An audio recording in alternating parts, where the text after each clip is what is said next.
From the discreet and smoke-filled dens of Chinatown to the waterside hovels on the Barbary Coast, casinos took on the flavor of their neighborhood. The center of gambling activity could be found at the extravagant casinos lining Portsmouth Square. Inside the casinos, violins played as customers enjoyed free food from the bar.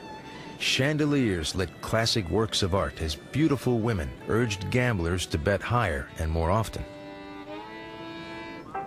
At the tables, gamblers sat next to bags of gold dust, cheerfully wagering the day's take. The biggest attraction in Portsmouth Square was a charming and attractive woman named Eleanor Dumont, the first woman card dealer to appear on the California gambling scene. Operating out of the bustling Bella Union Casino, Dumont created such a sensation that within the first year of her arrival, every casino had a lady dealer. There were distinct advantages to having a woman dealer. At the time, it was considered a pleasure to lose to a lady. When a man was cheated by a woman dealer, usually he would just chuckle condescendingly before digging deeper into his satchel of gold dust. In 1854, during the height of her popularity, Dumont disappeared. She surfaced a few months later in Nevada City, the California mining town north of San Francisco, where she opened the new Bella Union on Broad Street. It wasn't long before she unveiled an odd way to lure in her customers.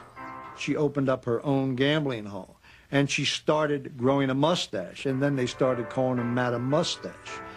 And then people started coming from all over to sit at her table just to see her mustache.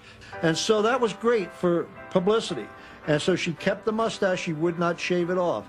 And when she died, that was in her will, that her mustache was not to be shaved off. Back in San Francisco, gambling was enjoying one of its finest hours. But there was opposition.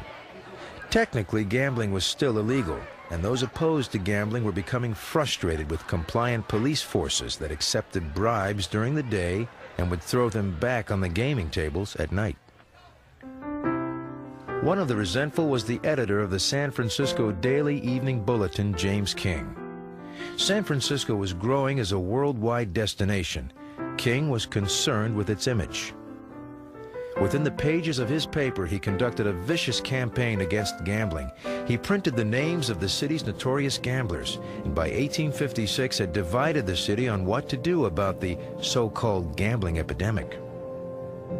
During King's anti-gambling campaign, Charles Cora, a popular faro dealer, was charged with murdering a federal marshal. King saw an opportunity and he jumped on it.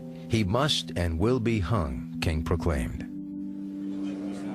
At the trial, defense lawyers convinced the jury that Cora had acted in self-defense, and the result was a hung jury. Cora was ordered to stand a second trial and was placed back in prison.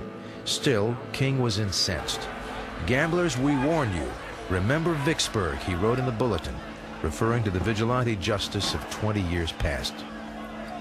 But King's abusive tone backfired. He was murdered the next month by rival newsman James Casey, an outspoken opponent of King's views. King's supporters rallied behind their new martyr. They stormed the jailhouse where Cora and Casey were held, dragged them out of their cells, and hung them. Although the gambling halls of San Francisco would continue to prosper until the end of the century, the message was clear.